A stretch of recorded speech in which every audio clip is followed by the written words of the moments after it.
Empreender é uma palavra mágica, mas o mundo vive graças aos empreendedores, ou bem ou mal.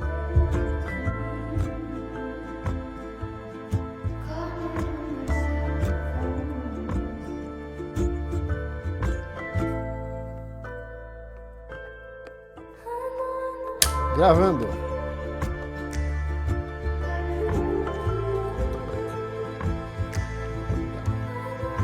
Mas fica ali, aquilo que está dito, tá. Eu vou continuar, vou engatar ali, né?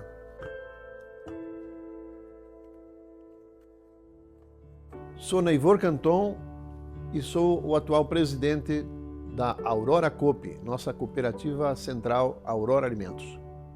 Oitavo filho de 11 do casal João e Hermida, eu posso afirmar com todas as letras que tenho ótimas lembranças da minha infância, uma infância vivida no seio de uma família de pequenos poderes, agricultores de pequena propriedade, mas que aprendemos no berço os valores que toda pessoa, teoricamente, precisa carregar para um crescimento na vida.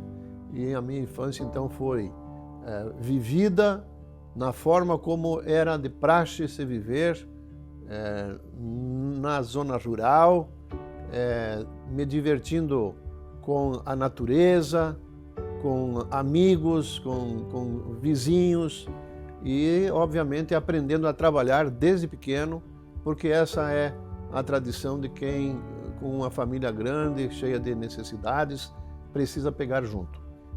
Nós cultivávamos grãos, milho em especial, pouco mais tarde soja, mas tudo em pequenos volumes, porque a minha família tinha apenas 24 alqueires de terra, bastante acidentada e que para trabalhar tinha que ter o trabalho braçal, nada de mecanizado. Então era com apoio de animais e produzindo grãos. E também o meu pai foi um dos primeiros que naquela oportunidade se dedicou à produção de suínos. Então o grão que se colhia basicamente se destinava à alimentação dos plantéis de suínos. Eu nasci na cidade de Ipumirim, ainda pertencente à Concórdia, emancipou-se mais tarde. Olha, eu quero crer que me marcava muito, porque desde 8, 9 anos a gente já ia para a lavoura, já ia junto com o pai, com os irmãos mais velhos, e a gente precisava todo dia dar conta de uma determinada tarefa. E o pai sempre dizia assim: quando vocês terminarem, ou quando nós terminarmos essa tarefa, por exemplo, carpir até lá naquela pedra, aí nós estávamos liberados para irmos para o rio, tomar banho, nadar e talvez até pegar algum peixinho. Então isso marca muito. E outra passagem que me marcava muito na minha infância era o fato da minha mãe me escolher para aprender a fazer comida, desenvolver a arte culinária, porque era uma mesa muito grande, né, para ser atendida todos os dias. E a minha mãe, pelo fato de eu ter uma natureza um tanto... eu era um dos menores do grupo de irmãos, e na lavoura eu rendia menos, provavelmente, que os outros irmãos. Então eu estava convidado a ajudar a mamãe no fazer a alimentação, preparar comidas e na limpeza da casa. Eu estudei em Ipumirim, escola estadual, até o primeiro grau fiz ali, né? Fiz segundo grau numa escola particular em Concórdia, Escola da Campanha Nacional das Escolas da Comunidade, SENEC, onde eu fiz o curso técnico em contabilidade. E aí depois eu fiquei esperando para ver se eu pudesse fazer um dia algum curso superior. Aqui em todo o oeste catarinense não tinha ainda disponibilidade, oferta de faculdades. Eu fui cursar letras na Faculdade de Filosofia, Ciências e Letras em Palmas, no Paraná. Meu primeiro curso superior foi esse. Mais tarde, aí quando a vida me permitiu, já com alguns encaminhamentos resolvidos, eu fui cursar o curso de Direito na cidade de Joaçaba, na UNOESC, e aí, dentro daquilo que era a minha proposta de trabalho, fui fazer administração e fiz algumas pós-graduações também para me especializar. Então, eu fui adicionando na minha atividade profissional os conhecimentos que eu buscava em cursos que eu podia fazer. Porque eu concluí o meu curso de Direito, eu já estava na direção da Cooperativa de Concórdia, a Copérdia. Então, foi uma continuidade, na verdade, eu não mudei de atividade após a conclusão dos principais cursos que eu pude fazer. Mas eu tive uma passagem antes da Copérdia. Na verdade, quando eu tinha 14 anos, eu fui trabalhar num escritório de contabilidade na cidade. Fui office boy e depois eu fui então buscar a formação de técnico em contabilidade e depois, antes de eu ir para a cooperativa, eu fui vice-prefeito e prefeito do município de Ipumirim. Fiquei 12 anos dedicados à vida pública. E quando eu saí da vida pública, que eu fui para a vida do cooperativismo. A nossa infância, ela era sob um regime bastante, eu diria, de disciplina, muito severo, né? A época onde muitas necessidades não eram supridas, mas a disciplina encobria essas necessidades. A gente tinha que dar conta de tarefas diárias e também, obviamente, que o pai, a mãe, os irmãos mais velhos sempre nos apoiavam nas iniciativas. E dos 11 irmãos que nós fomos, eu fui o oitavo e foi praticamente um dos primeiros que pôde estudar além do primeiro grau. Então, os irmãos mais velhos apoiando os menores para que pudessem buscar uma formação.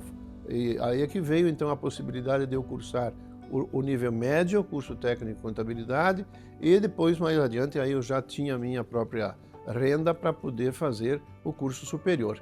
Mas o convívio na família, na prática, eu diria que era a principal escola que nós tínhamos. Você buscava se conduzir de uma forma a não se constituir num peso para a família. E o convívio, então, era necessário que nós tivéssemos, acima de tudo, como dito, disciplina. E trabalho, disposição para trabalhar e contribuir para trazer para dentro de casa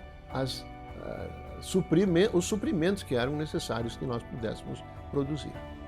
A minha primeira faculdade, quando eu fui fazer, eu tinha uma frequência reduzida. À época, a faculdade oferecia a oportunidade de nós cursarmos com 33% de frequência presencial e o restante a gente cobria com trabalhos extra-classe. E então eu saía da minha cidade, onde eu trabalhava, para ir para a universidade nas quintas-feiras e ficando lá na quinta, sexta e até no sábado com aulas presenciais. Isso dava para cobrir a necessidade da frequência mínima que era a exigência do estabelecimento de ensino. Quando eu fui para a faculdade, eu já havia passado pela primeira etapa de trabalho no escritório de contabilidade na minha cidade. Era o único escritório de contabilidade, fazíamos lá a escrita de praticamente todas as empresas do município, eram mais de 100 empresas, um sistema de atendimento que nós tínhamos. Eu era empregado, não era proprietário, só fui ser proprietário anos depois. E então, depois eu fui para a prefeitura. Com 21 anos, eu fui eleito vice-prefeito do município de Ipumirim, e aí eu assumi como vice-prefeito também a Secretaria de Administração do município. E quando eu fui fazer a faculdade, eu já era vice-prefeito do meu município. Note que houve um lapso de tempo, depois que eu concluí a escola de segundo grau, eu parei de estudar porque não tinha possibilidades de sair para essa finalidade. Quando surgiu essa possibilidade de cursar com apenas 30% da frequência, 33%, aí então surgiu momento de, bom, agora é hora de eu buscar uma formação superior. Então fui fazer letras, como dito, que é para ser professor, né? Até lecionei também na minha vida em escola técnica de contabilidade, lecionei em faculdade mais tarde, mas foi o caminho que eu encontrei através da manutenção do meu trabalho junto à prefeitura e indo para a universidade, então, em tempo relativamente escasso. Olha, eu confesso que não era uma aspiração, eu era de uma família, então, relativamente grande, mas de agricultores. Mas na época, lá no meu município de Ipumirim, existia um senhor que já havia sido prefeito e que gostava de mim. E como ele tinha sido prefeito e gozava de um ótimo conceito na população do município, ele viria a ser candidato natural, mais uma vez, retornando para fazer o seu segundo mandato. Então ele, olhando para mim, disse, olha, eu até aceito ser candidato a prefeito. Ele foi lá falar com meus pais, que eu, embora tivesse meus 21 anos, mas eu não era plenamente dono da minha vida, da minha opinião, eu ia para casa todos os dias, né? E aí esse cidadão chamado Isidoro Savaris convenceu meus pais, que num primeiro momento também não queriam me ver em política, mas convenceu meus pais a que eu devesse aceitar fazer a dupla para ser o candidato. E esse senhor, como dito, gozava desse bom prestígio e ele foi candidato único, eu como vice dele. Aí acabou acontecendo então uma eleição fácil, né? Porque não tinha adversário. E aí então durante 6 anos, porque o mandato era inicialmente de 4 anos, houve uma prorrogação para mais 2 anos, eu acabei na sequência sendo o candidato natural a prefeito do meu município.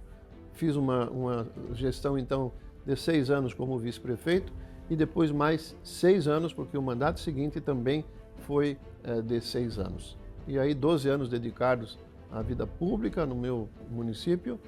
Aí, quando eu saí, fui convidado a compor nos quadros diretivos da Copérdia, Cooperativa de Produção e Consumo Concórdia. Na Copérdia eu entrei, inicialmente cumpri um período como conselheiro fiscal, mas eu fui convidado para ser diretor operacional da cooperativa. Então eu fiquei um período de uma gestão do presidente Zonta como diretor operacional e na sequência, na primeira eleição que houve na cooperativa, fui convidado para compor como vice-presidente da cooperativa. Cumpri um mandato de vice-presidente e depois fui eleito presidente, exercendo a presidência por 12 anos antes de ser convidado posteriormente para compor nos quadros diretivos da Cooper Central Aurora. Eu fui eleito com 21, 27 e 6, 33. Com a idade de Cristo, lá me fui eu para a Copérdia, né? Com 33 anos eu fui ser diretor operacional. Eu tinha um relacionamento muito forte com o então presidente da cooperativa, que era o Dacir Zonta. O Dacir Zonta era uma liderança regional e ele foi eleito prefeito do município de Concórdia.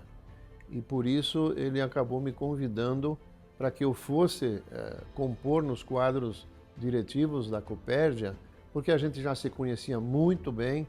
Eu havia trabalhado como office boy de um escritório que era dele, em Ipumirim. E ali a gente pôde ter um relacionamento ainda mais próximo. Na sequência, inclusive, eu acabei sucedendo ele, adquirindo o próprio escritório, eu e mais familiares meus, para tocar o escritório que quando ele saiu de Ipumirim para a Concórdia e na sequência foi prefeito, o escritório dele ficou disponível para que a gente pudesse continuar tocando. Então a nossa amizade surgiu ainda por conta do nosso convívio no escritório de contabilidade. E aí então quando ele teve que ir atender o chamado para ser prefeito de Concórdia, ele entendeu que eu pudesse ajudá-lo a dar continuidade ao seu mandato de presidente da Copérdia também, porque ele acumulou durante um período a presidência da Copérdia com a prefeitura do município de Concórdia. Aí então que na sequência, tendo cumprido um mandato como vice-presidente, ele se afastou, seguiu a carreira política e eu fiquei tocando a cooperativa. Minha família, meus irmãos mais velhos, todos já viviam o meio cooperativo, eram cooperados daquela cooperativa, e eu comecei a simpatizar com o movimento cooperativista. E quando o Zonta, então, me convidou para compor com ele na Copérgia, eu já tinha uma ideia formada de que poderia ser uma opção para mim, enquanto produtor rural e também como um futuro mandatário, um futuro dirigente, compondo nos conselhos da cooperativa. Então, esse foi a principal razão, foi o convite, né, que me foi estendido, eu tendo avaliado. Na época não eram muitas as oportunidades também que a gente pudesse desperdiçar uma que eu considerei muito boa. O movimento cooperativo, à época, quando eu ingressei nos quadros de diretivos, eles viviam basicamente inspirados na confiança das suas lideranças. Então eram milhares de produtores associados que acreditavam que determinadas pessoas a quem eles depositavam confiança, os elegiam como líderes, pudessem prestar de fato um serviço com ética, com transparência. E assim o ciclo das cooperativas, especialmente falo das cooperativas agrícolas, agropecuárias, todas elas nasceram baseadas em algumas pessoas que lideravam o grupo de produtores. Então, na época não se tinha grandes recursos, informática é uma coisa que veio depois, né? Que permite uma gestão mais segura de um empreendimento, né? E as cooperativas, especialmente a que eu me dediquei, já era uma grande organização com grandes faturamentos, né? Com negócios diversificados. Trabalhava-se à época com suinocultura, bovinocultura de leite, veio a avicultura na sequência, a comercialização de insumos agrícolas, lojas de insumos, supermercados, tudo isso acontecia. Quem conhece hoje uma cooperativa diversificada do ramo agropecuário sabe bem do que eu estou falando, né? E Chapecó, por exemplo, tem bons exemplos nesse sentido. Então lá também já se tinha um bom embrião de uma cooperativa que prometia crescer e de fato cresceu. Bem, o sistema Aurora pressupõe que, pelo fato de ser uma cooperativa central, ela não é uma sociedade de produtores, ela é uma sociedade de cooperativas de produtores. Então hoje o quadro se compõe com 14 cooperativas, mais de 80 mil famílias cooperadas na base das 14 cooperativas. Aliás, 14 que são bem heterogêneas, não são todas iguais, nem tampouco do mesmo tamanho. São bem diversificados os negócios que elas fazem, elas têm individualmente a sua autonomia, né? Todas elas têm sua direção, os quadros associativos elegem seus dirigentes e têm sua própria gestão. E na Aurora, então, é uma composição que se faz com os dirigentes dessas 14 cooperativas, se compõem os quadros diretivos. Elege-se um conselho de administração, um conselho fiscal, os comitês que atuam com base nos negócios, né?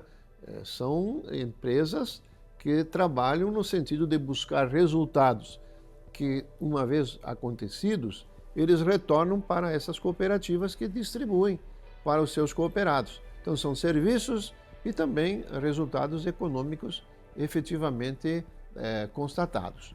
Então, quando eu estava na iminência de encerrar o meu terceiro mandato como presidente da Cooperativa de Concórdia, surgiu a oportunidade e o convite para uma renovação na Cooperativa Central. Então, os dirigentes das cooperativas filiadas, reunidos, pensaram, inclusive, o meu nome, dentre outros, para que pudéssemos compor uma nova direção da Cooperativa Central, que também, de vez em quando, se renova. Ninguém é perpétuo, nem tampouco, digamos assim, eleito para sempre. Então, há uma renovação quando o processo requer. Então, foi um convite que nós tivemos À época, quem assumiu junto comigo como presidente foi o Mário Lansnaster, saudoso já, né? Nos deixou recentemente, mas, entre outros, estava o nome do então presidente da Copérdia, no caso eu, para compor junto como secretário daquele conselho. Depois nós tivemos mudanças e galgamos a vice-presidência para depois chegarmos à presidência. Bem, a essas alturas eu já estava com o cooperativismo na cabeça, eu já havia desempenhado a minha trajetória, eu diria, suficientemente na Copérdia por quase 20 anos, entre cargos anteriores ao da presidência e a presidência, e era hora de permitir também que lá houvesse uma renovação. Então, tendo recebido o convite, veio a calhar realmente que eu fizesse a renovação na direção da Copérdia e eu pudesse iniciar uma trajetória nova na minha vida, prestando o meu modesto trabalho na Cooperativa Central. Toda a tarefa, eu acredito que tem um período de maturação. Um trabalho numa empresa, se eu tenho prazer em fazê-lo, por que não permanecer contribuindo por mais tempo? E nessa contribuição não é só dar de mim, é também ganhar para mim, porque eu vou agregando conhecimento e repassando esse conhecimento no meu trabalho, na minha empresa. Quer dizer, considerar como sendo meu aquilo que faço. E eu penso que hoje, talvez, de fato, um dos grandes diferenciais que a gente observa no nosso jovem é a ânsia de um crescimento, talvez, muito rápido e deixando para trás oportunidades de ouro, pela falta de uma paciência a mais, de uma dedicação a mais, que permitirá a ele ser reconhecido e galgar novos postos, ganhar promoções, que é aquilo que a pessoa precisa primeiro dar demonstrações de que ela tem determinadas competências. Então, eu nunca tive pressa de trocar de cadeira ou de lugar aonde eu estava, porque eu sempre achei que eu tinha algo mais a aprender e também dar de mim em favor daquele empreendimento que me acolheu, seja na vida pessoal, na vida pública, na vida privada. Eu acho que isso tudo tem a ver. A pessoa, o jovem, precisa sim de um tempo para se tornar hábil e merecer o reconhecimento. A minha eleição para presidente, ela se sucedeu numa situação totalmente indesejada, porque quem presidia a Aurora era o senhor Mário Lansnaster, um profissional incontestável quanto à sua competência, vinha fazendo uma gestão brilhante como presidente e eu era vice do Mário. Então, quando o Mário foi afetado pela doença e nos levou assim com uma rapidez muito grande, a minha ascensão à presidência foi, num primeiro momento, por uma determinação estatutária. O presidente sucede o vice-presidente no seu impedimento. Então eu cumpri o restante do mandato que cabia ao Mário. Eram 2 anos que faltavam ainda para o Mário completar os 4 anos do seu mandato. E então eu cumpri os 2 anos. Foi o tempo que a Assembleia Geral da Aurora, que é composta pelos dirigentes das 14 cooperativas, até pôde avaliar a minha competência para um novo mandato que é permitido estatutariamente ou não. E, de fato, não tivemos absolutamente nenhuma dificuldade, não surgiram ideias divergentes a que eu pudesse, então, numa nova eleição, reassumir um mandato de 4 anos. Quando perdemos o Mário, a Aurora estava numa situação, eu diria, excelente em termos econômicos, financeiros, na mesma situação que eu posso afirmar está neste momento, né? E que, pelo fato de nós estarmos compartilhando com o presidente Mário já de uma gestão anterior, quando nós estávamos juntos, e eu na condição de vice-presidente, também tinha a missão executiva junto com o Mário. O Mário presidia e eu era diretor financeiro e administrativo. Então a gente tinha na mão a situação de uma forma total, né? Um acompanhamento para e passo todos os dias. Então foi muito espontânea essa continuidade. Não houve sobressaltos, né? Porque se naquele momento tivesse alguém que conhecesse a Aurora, tinha que ser eu. Eu, de fato, então, tive essa facilidade de submeter o meu nome a todos os pares na Assembleia Geral, que deram plena aprovação.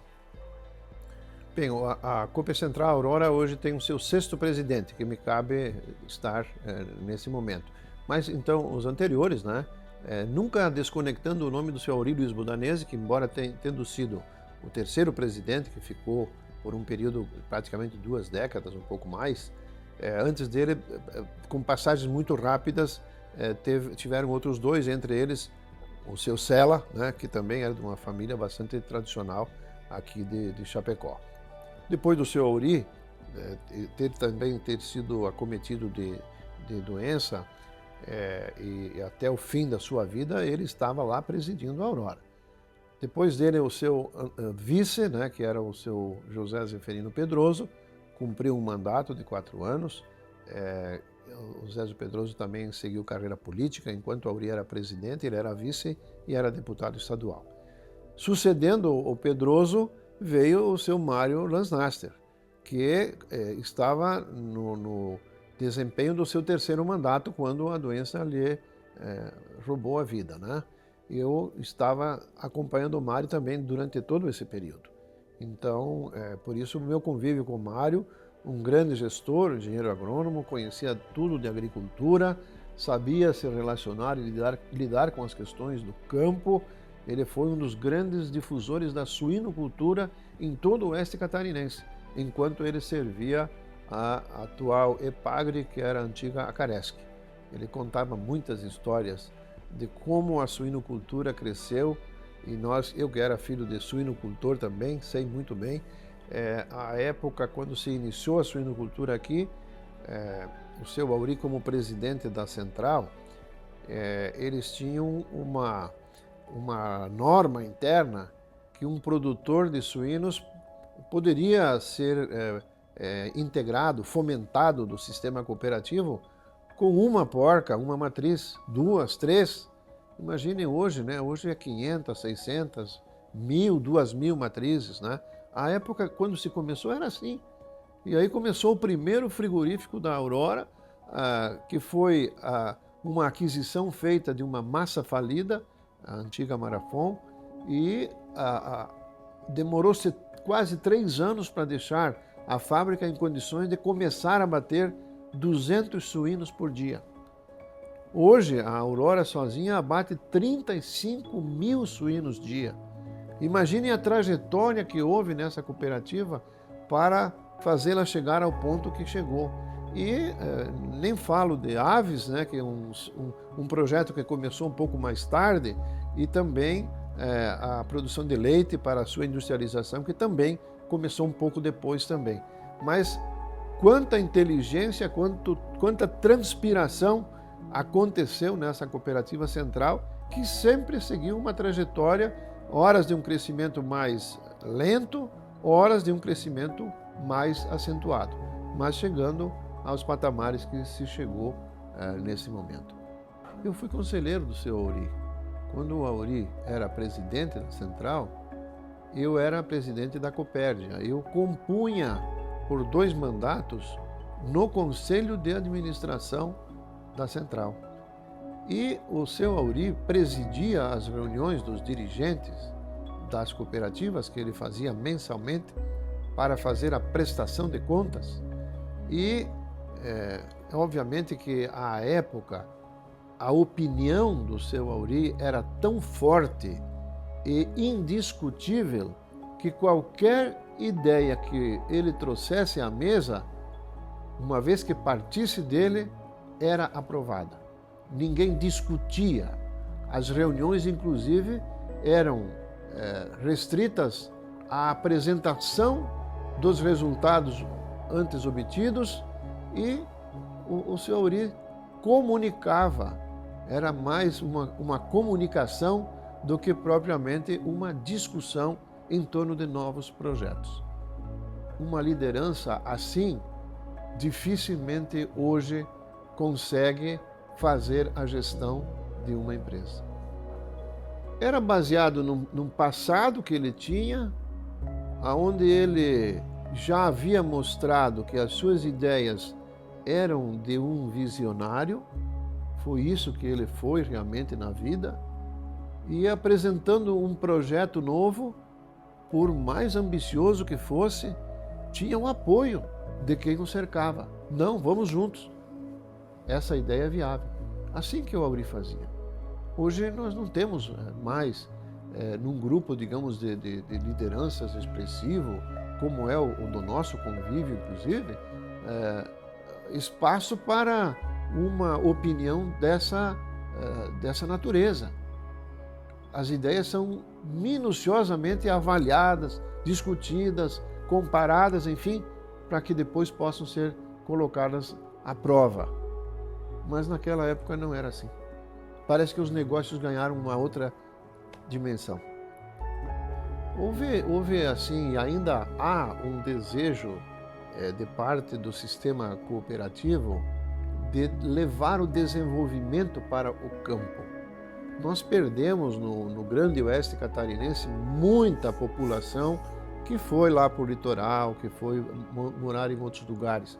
Mas ainda nós temos uma densidade demográfica no campo bastante interessante em nossa região.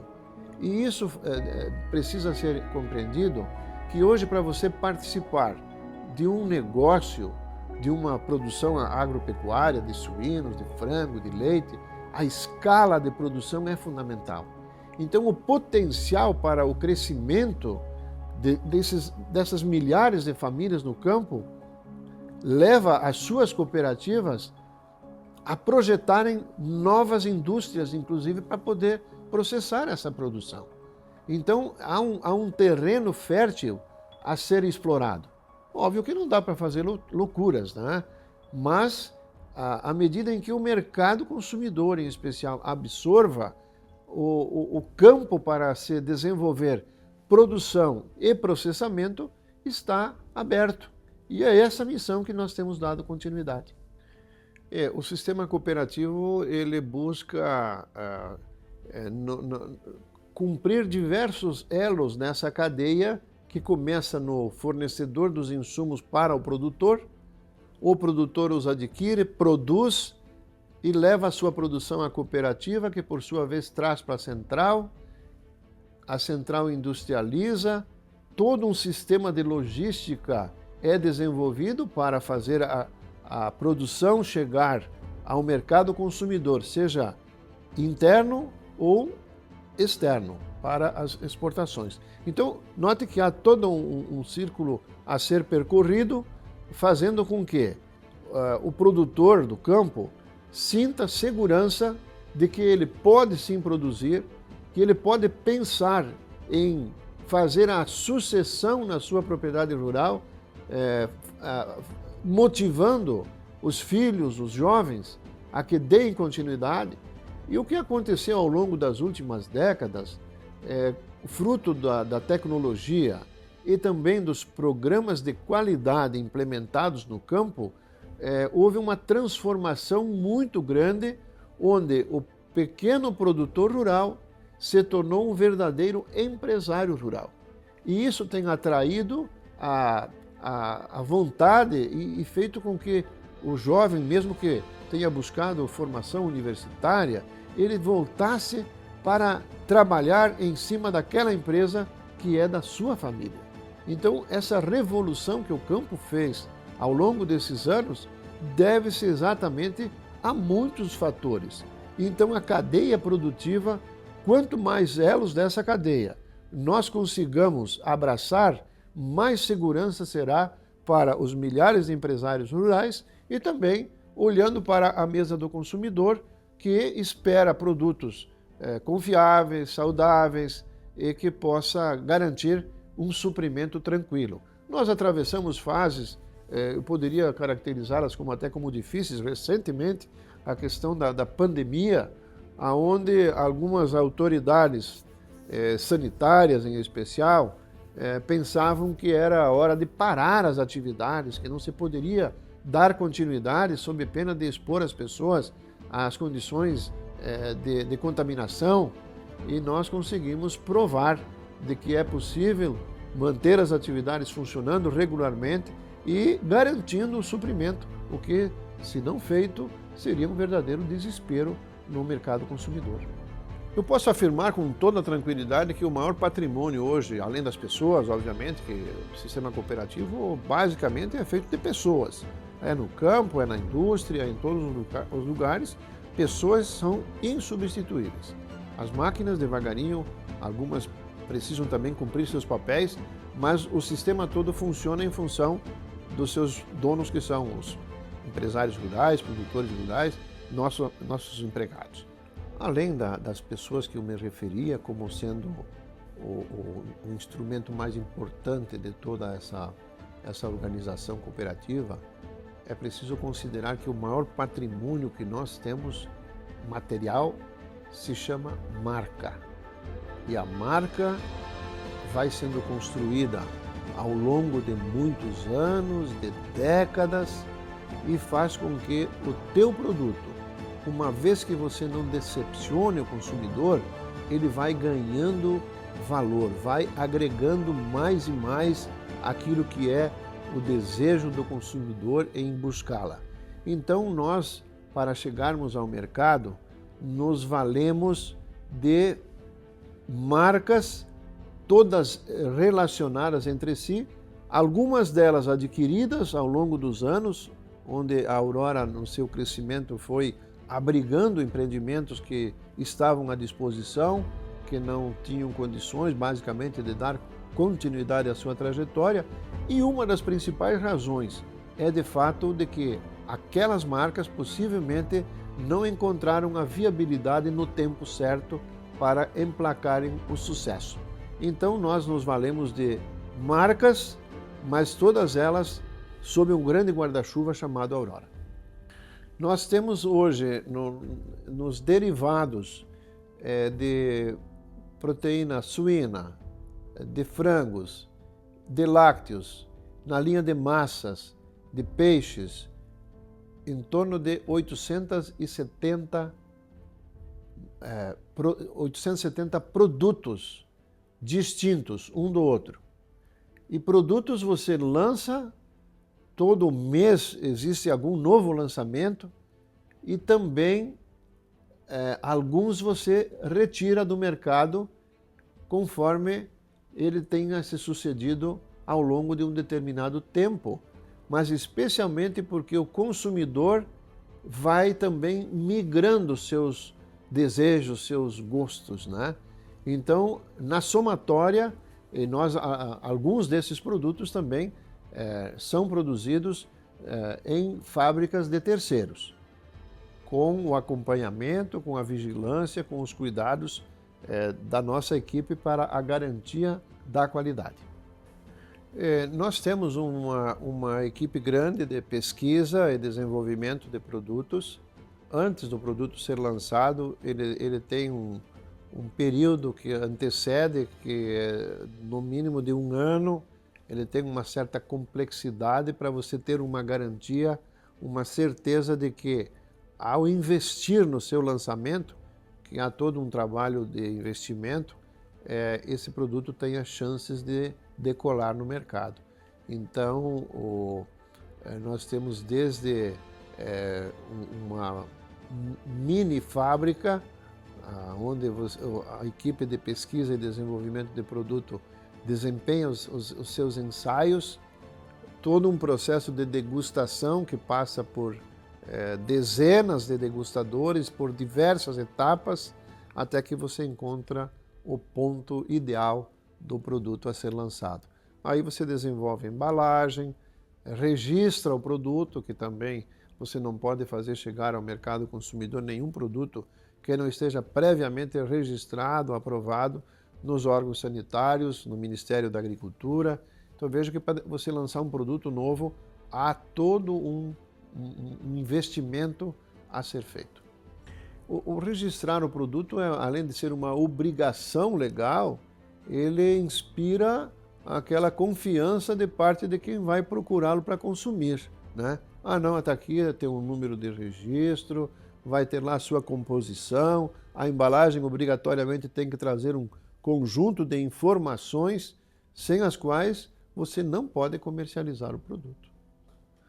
Sim, nós temos hoje, então, 9 plantas destinadas ao processamento das 35 mil cabeças-dia de suínos.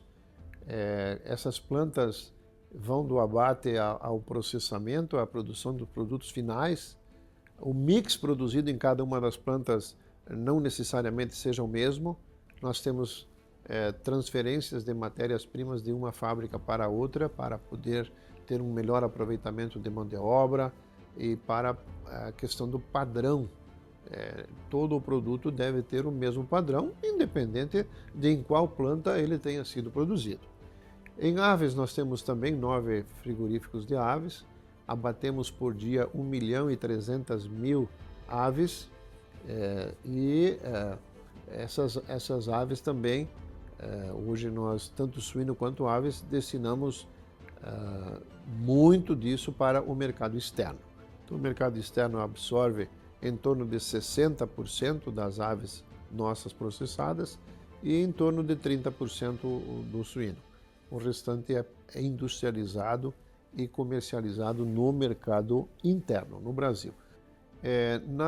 No processamento de lácteos, hoje temos aproximadamente 1.600.000 litros de leite fluido processado em diversos produtos, e isso tudo comercializado no mercado interno. O Brasil ainda não se credenciou como um país que pode estar exportando volumes de lácteos. Nós já, diferente dos frangos e suínos, que nós já produzimos em quantidade suficiente para abastecer o mercado interno e exportar um grande volume, o leite nós ainda não alcançamos volumes para buscarmos mercados externos. Alguma coisa de leite pó que é exportado hoje, mas em pequenos volumes ainda. E esperamos que as condições dos plantéis bovinos já melhoraram muito no Brasil. Nós ainda temos alguns entraves legais para passarmos também a emplacar mercados externos com a nossa produção de lácteos. O peixe nosso é produzido em terceiros, bem como os produtos de massas a quem já me referi. Bem, hoje a Aurora emprega, só na Cooperativa Central, não estou falando de todo o sistema, 45 mil pessoas. São 45 mil carteiras assinadas que nós possuímos, distribuídos no Rio Grande do Sul, em Santa Catarina, no Paraná, no Mato Grosso do Sul, nas plantas industriais e na área comercial em todo o Brasil. Então nós podemos afirmar que somos dos maiores empregadores do Brasil. Em Santa Catarina nós somos o primeiro empregador já. Nós temos 26 pontos comerciais no Brasil. Em todas as unidades da Federação Brasileira nós temos alguma porta aberta com nossos produtos. Não é para vender para consumidor, é para armazenar e distribuir para os nossos clientes. Temos em torno de 120 mil pontos de venda, aí sim são nossos clientes que fazem nosso produto chegar ao mercado consumidor. Nesse ano de 2024, nós temos um orçamento que prevê alcançarmos uma receita bruta operacional de 25 bilhões de reais, compreendendo o mercado interno e mercado externo. Nós vamos faturar, isso é exemplo de anos anteriores já, 65% no mercado interno e 35% no mercado externo. Liderar uma organização como a Aurora Coop é um exercício de você compor times de trabalho.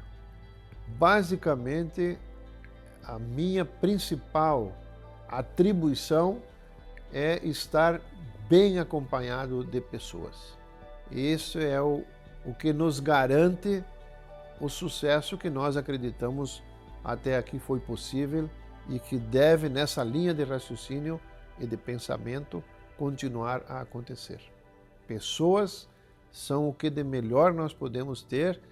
Eu gosto de dizer que temos na nossa organização muitas pessoas melhores do que nós.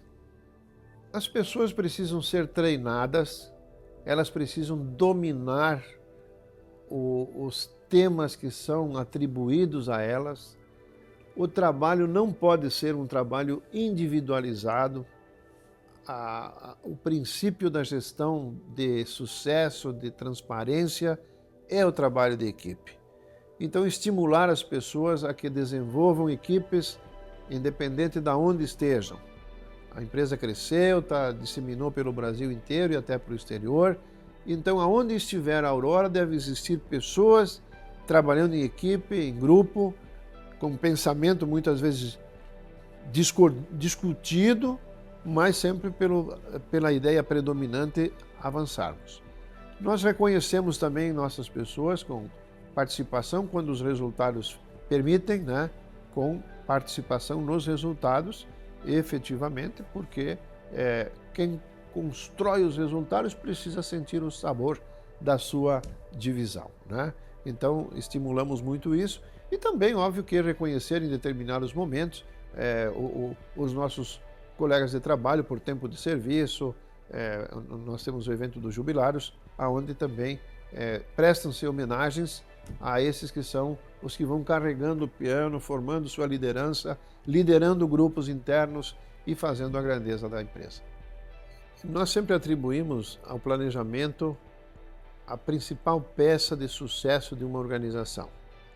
Se você consegue elementos para planejar não o teu dia, nem a tua semana, nem o teu ano, é preciso planejar com a perspectiva de algo que você está começando, mas que não vai terminar.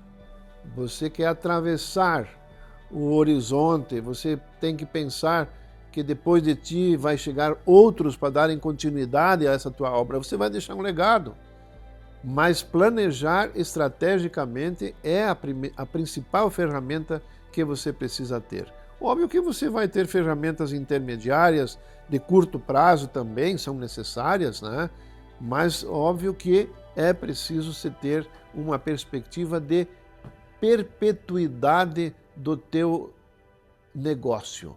E aí você vai ver que você vai atravessar momentos que para toda a organização vão aparecer, momentos difíceis, mas você vai voltar a navegar em águas mais tranquilas depois, se você tiver esse senso de antever.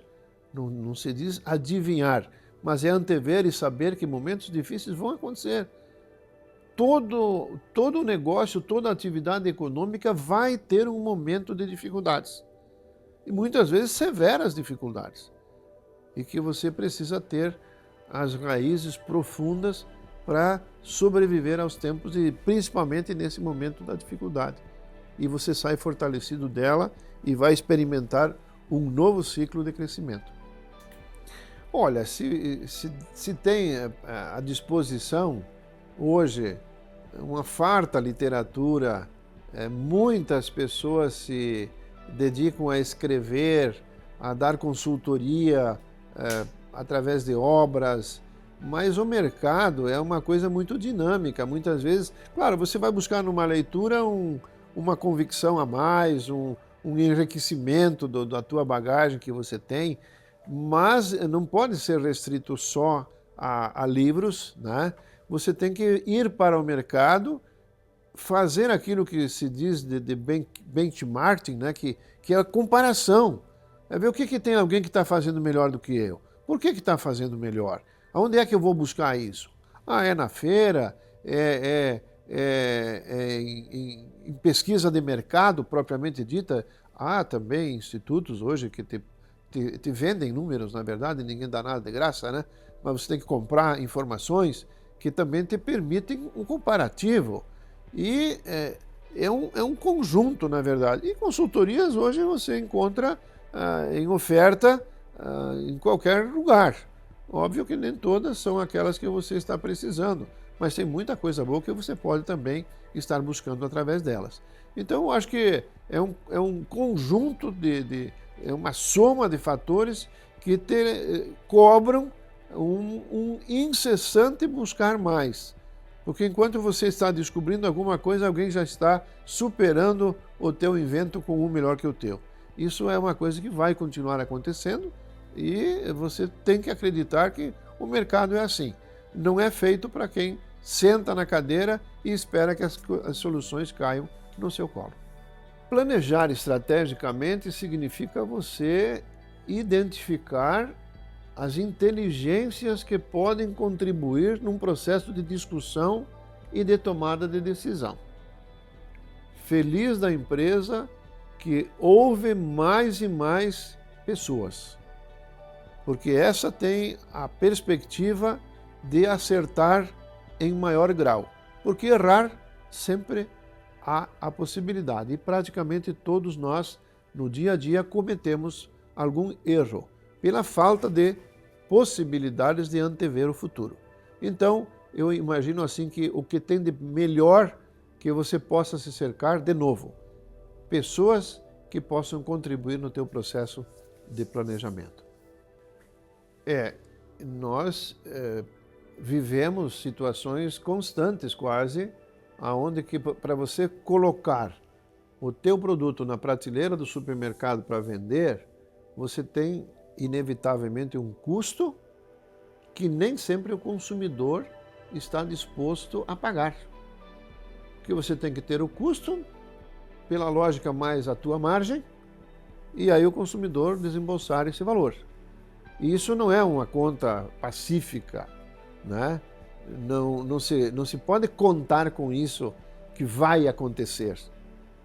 E aí você precisa estar trabalhando internamente o teu custo ou modificando o produto que você está oferecendo.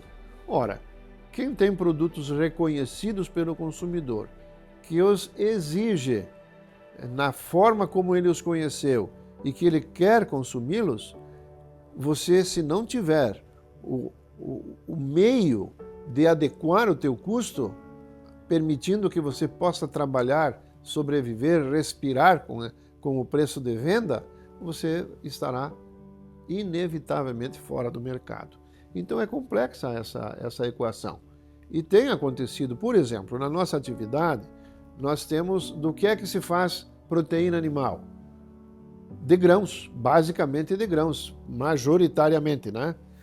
Então, vamos dizer que 80% do teu custo para produzir um quilo de proteína animal, de suíno, de frango, ou até mesmo leite, precisa consumir grãos, você tem que ver quanto é que você pode pagar por esse grão. E há momentos em que as safras agrícolas não são tão abundantes. E aí, quando há uma escassez na oferta, na produção, o preço vai se elevar, porque a procura passa a se encarregar de fazer esse preço subir. Então, não há milagre a ser feito. Ou você reduz o teu custo, ou você abre mão da tua margem no momento que você vai vender. Mas aí você não vai viver muito tempo assim. É preciso superar essa fase. Quando eu falo que todo negócio tem seus momentos de dificuldade, você acaba de citar aqui um dos principais momentos de dificuldade. É quando o teu custo supera o teu preço de venda. Então, muitas vezes, o mesmo produto, com a mesma qualidade, com o mesmo processo de produção, ele tem um preço maior e o consumidor aceitá-lo, porque você tem uma marca que faz o teu consumidor acreditar, é esse o produto que eu quero. Olha, para falar em logística, é preciso falar do campo até o consumidor. E falo do consumidor brasileiro e do consumidor externo. Nós hoje fazemos nosso produto chegar em mais de 80 países no mundo. E cada um desses tem uma logística que pode se assemelhar, mas ela tem ou um custo maior, um custo menor, uma forma de ser desenvolvida, né? Nós temos nas nossas rodovias, e eu falo de rodovias porque o nosso meio de transporte se resume a rodovias no que toca ao mercado nacional. O externo se serve do transporte marítimo também, né? Mas para fazer chegar até os portos, nós nos servimos também de rodovias. Não precisamos ir longe. Hoje, as nossas estradas, que muitas vezes lamentamos pelas suas condições de precariedade, na maioria das vezes, diga-se de passagem, nós precisamos de estradas que comportem uma circulação 24 horas por dia. Não existe mais a estrada do interior que não precise estar em condições para um transporte de carga que não é mais feito em cima de um caminhão toco, né? O truque já ficou para trás. Hoje, para ir às empresas rurais, aos aviários, às granjas de suínos, são grandes volumes de rações, grandes volumes de suínos ou frangos vivos que precisam ser retirados para levá-los até as fábricas. São ovos, pintinhos de um dia, leitões. Notem quantas modalidades a nossa logística precisa estar comportando fazer. E cada um desses produtos exigindo uma logística previamente estudada. Você está lidando com vidas, com produto vivo e que não pode carecer de condições precárias junto às nossas rodovias. Bom, depois de cumprida essa etapa do campo, tem o trajeto que vai fazer do campo até a indústria, da indústria até o mercado, ou até o nosso cliente, e depois a distribuição, que também é feita em grande quantidade. E o transporte marítimo, né? Transporte aéreo ainda não se adota, e ferrovia nós estamos pleiteando para que um dia nós possamos ouvir o apito do trem também para contemplar e dar competitividade às nossas atividades que muitas vezes enfrentam dificuldades de competição exatamente porque a nossa logística é mais cara do que a logística de outros países. E eu nem falei do transporte do grão, que no caso brasileiro, o grande celeiro hoje se chama Centro-Oeste brasileiro, ou Paraguai, que também é um grande fornecedor. E esse transporte é feito em cima de pneus, todos os dias, todas as horas, acrescentando custos absurdos à nossa produção. Bem, já se foram e estão relativamente longe os anos em que as atividades do campo eram grandes poluidores, e nas indústrias da mesma forma. Eu diria que felizmente a legislação brasileira foi aprimorada sob esse aspecto. Os órgãos de fiscalização, inclusive, ao longo dos anos cumpriram um papel importante, contribuindo para que se agilizassem as providências. Hoje nós não recebemos mais nenhuma matéria-prima oriunda do campo que não tenha as propriedades produtoras devidamente licenciadas pelos órgãos ambientais, fazendo com que então a gente possa dali para frente se responsabilizar pelo correto processamento, pela destinação adequada daquilo que não se trata do consumo humano e fazendo as transformações. Hoje não se perde mais absolutamente nada daquilo que compõe nossos processos. Tudo é transformado, seguindo aquela lei que na natureza nada se perde, tudo se transforma. Olha, nós fomos ensinados e nos habituamos, na verdade, a buscar sempre bons resultados, trabalhar, valorizar as pessoas, trabalhar em grupo, trabalhar em equipe. Então eu posso afirmar assim com todas as letras que para mim todos os momentos vividos foram de realização plena. Passamos em toda a nossa trajetória por momentos muito difíceis também, nunca foi um mar de rosas permanente.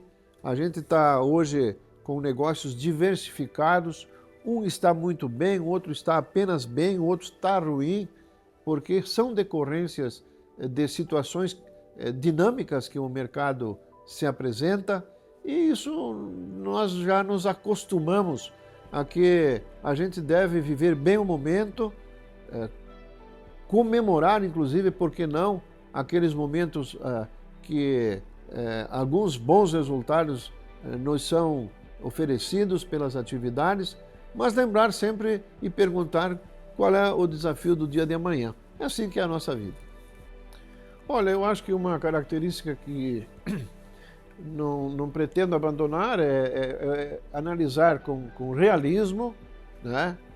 Com humildade, acima de tudo, porque se eu estou nessa posição hoje de responsabilidade, é porque as situações me permitiram, eu tive a concordância de todos os meus pares que nos cercam, que nos ajudam e que precisam compartilhar o sucesso conosco.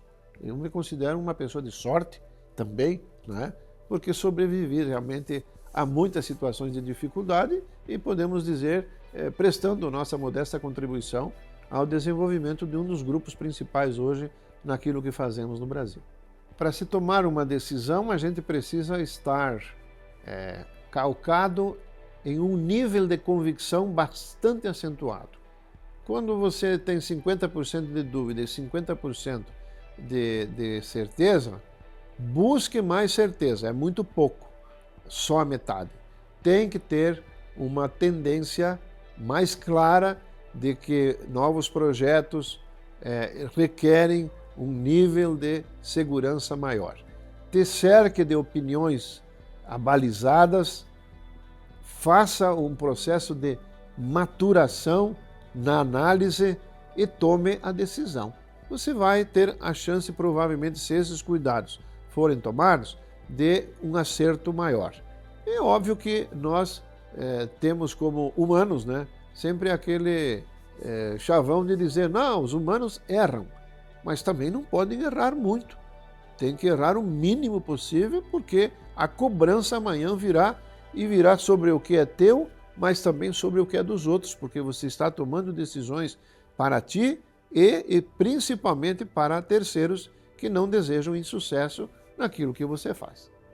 O sistema cooperativo tem seus princípios, né, que precisam atuar. Dentro deles foram escritos há quase 200 anos, lá na Inglaterra, e a cooperativa que nortear os seus negócios segundo os princípios do sistema cooperativo, pode ter certeza, é uma organização na qual você pode participar e confiar.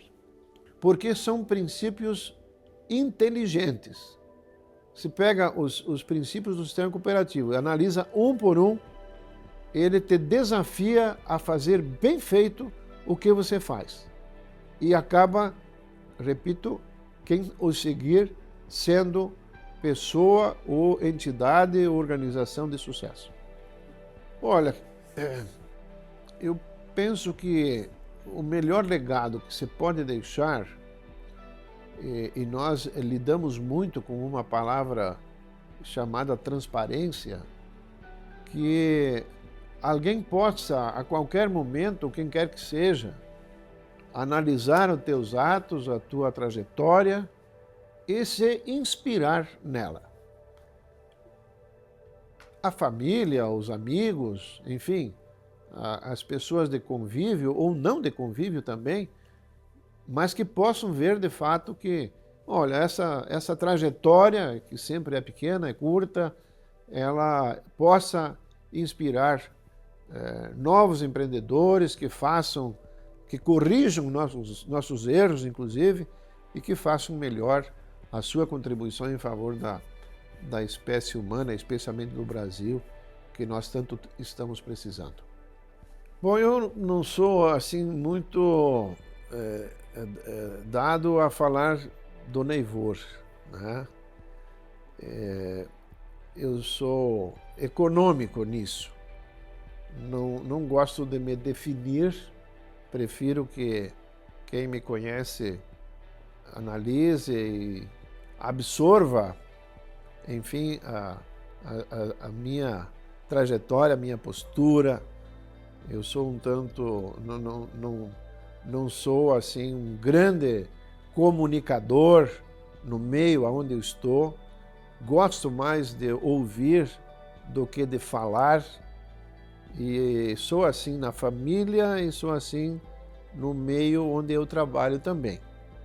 Eu não posso me omitir na hora certa de estar me manifestando, me expressando, mas sob a necessidade de preferência.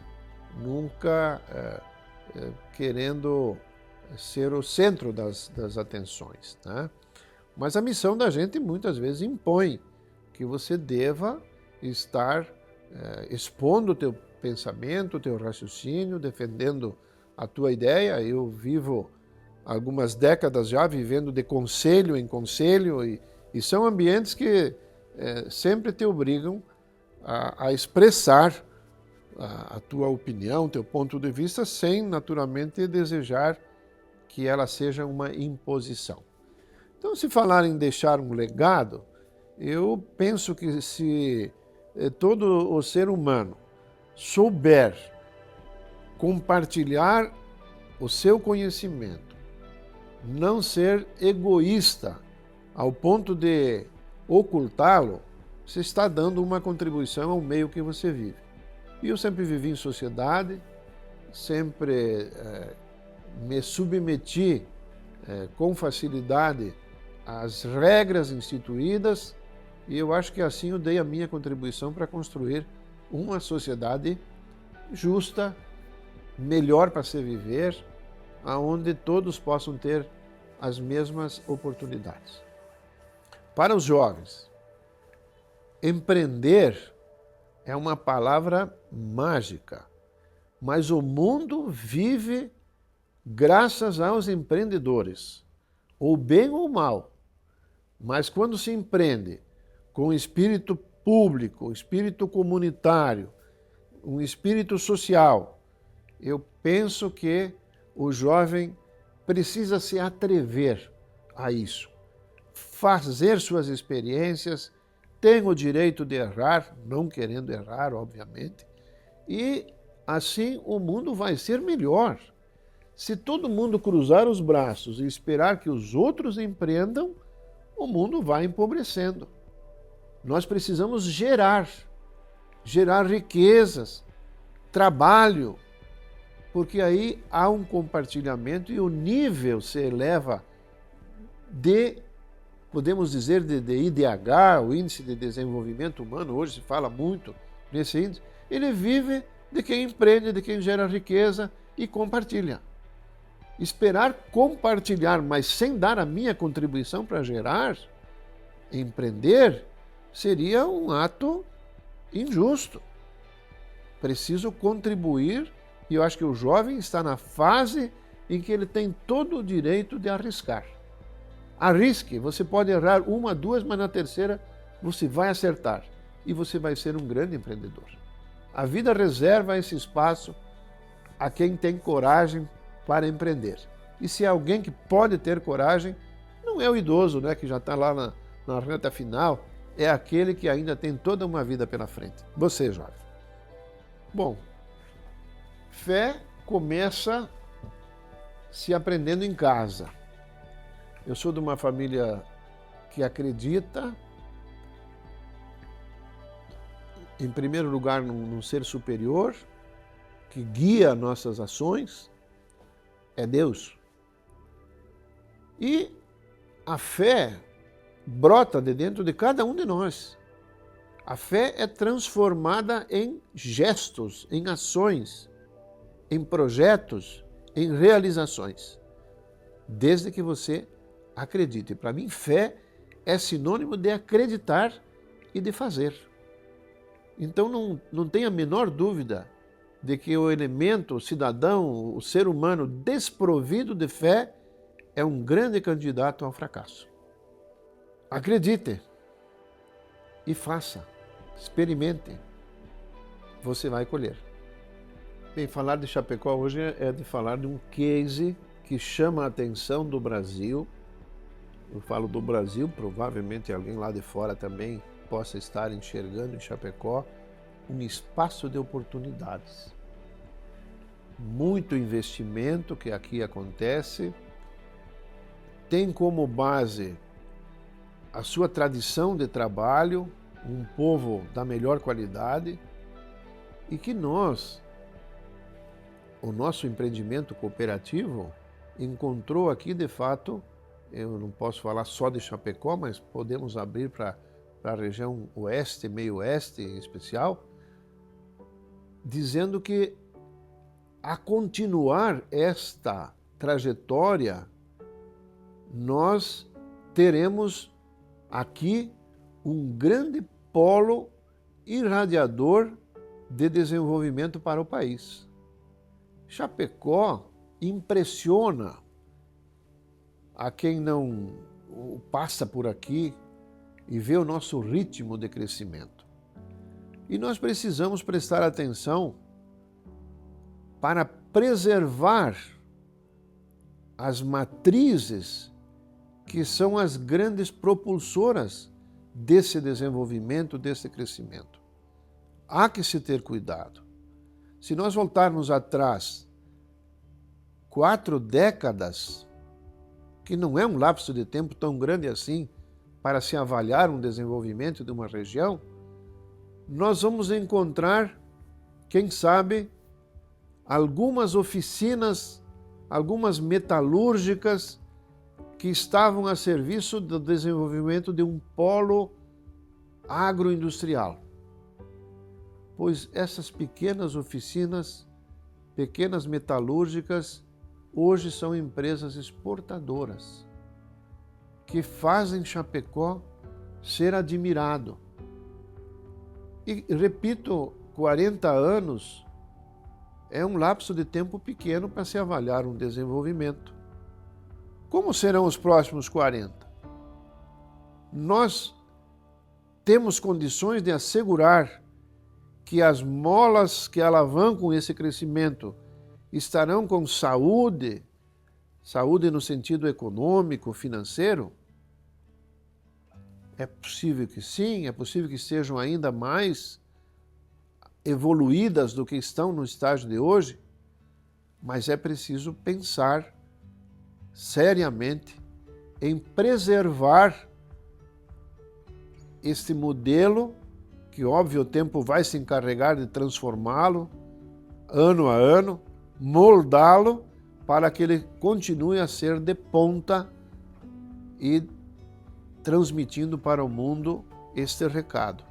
Nós temos condições, e agora particularizo para a atividade a qual eu me dedico, a nossa Aurora Coop se dedica, para transmitir o nosso otimismo de que nós vamos participar, sim, deste processo importante de alimentação do planeta, não apenas da nossa região e do nosso país. A Chape é a nossa querida, né? Mas ela tem o seu papel importante também, porque o brasileiro e o humano desse mundo gosta de futebol. E nós não podemos não gostar de futebol, temos que estar junto com a Chape como uma nossa ferramenta de projeção do nome de Chapecó, mas por que não também da Aurora.